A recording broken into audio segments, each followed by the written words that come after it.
এটি নতুন ভিডিঅ'লৈ আপোনালোকক স্বাগতম জনাইছোঁ। টুলুঙা নাৱত উঠি ডিব্ৰু নদীৰ বুকুৱেদি আমাৰ আজিৰ গন্তব্যস্থান।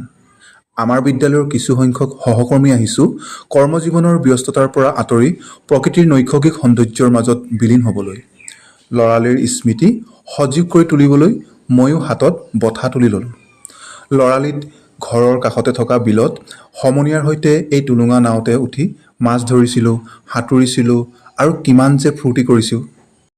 মাগুৰী মতাপুং বিল জনমানসত বহলভাৱে প্ৰচাৰিত হৈ নুঠা এটুকুৰা বিনন্দীয়া সমলেৰে পৰিপূৰ্ণ পৰ্যটনৰ সম্ভাৱনা থকা এক স্থান। সৌ-সিদিনা বাগজানৰ বিধ্বংসী জুইৰ দাবানলৰ পৰিস্থিতিৰ সময়তে আলোচ্য বিষয় হিচাপে এই মাগুৰী মতাপুং বিলেও মানুহৰ মাজত স্থান পাবলৈ সক্ষম হৈছিল। নাপাবনো কিয়?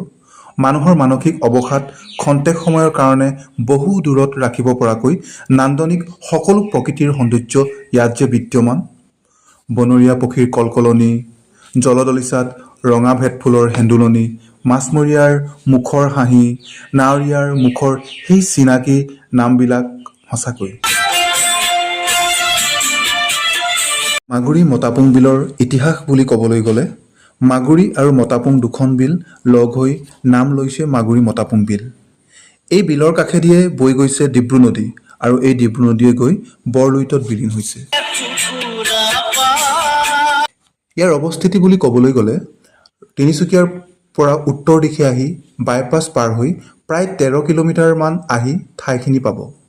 আপোনালোকেও দৈনন্দিন ব্যস্ততাৰ মাজত অলপ সময় উলিয়াই এই সৌন্দৰ্য উপভোগ কৰিবলৈ নিশ্চয় আহিব।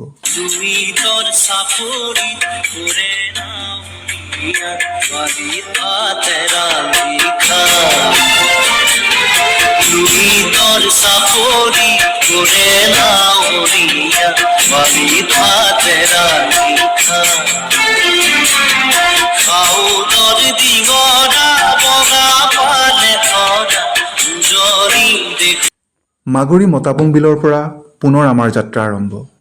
ইয়াৰ পিছতে নিচেই কাষতে থকা সদাব্যস্ত থলুৱা লোকৰ বাণিজ্যিক বন্দৰ বুলি ক'লেও ভুল কোৱা নহ'ব, গুইজান ঘাট পালোহি। আনদিনাৰ দৰে আজিও সকলো নিজৰ নিজৰ বাণিজ্যিক উদ্দেশ্যত ব্যস্ত। গুইজান ঘাটত খন্তেক সময় পাৰ কৰাৰ পাছত আমি দুপৰীয়া আহাৰ গ্ৰহণ কৰিবলৈ গুইজানৰ ৰাস্তাতে থকা পদ্মিনী ৰিজৰ্টলৈ আহিলোঁ আৰু আহাৰ গ্ৰহণ কৰি ঘৰমুৱা হ'লোঁ।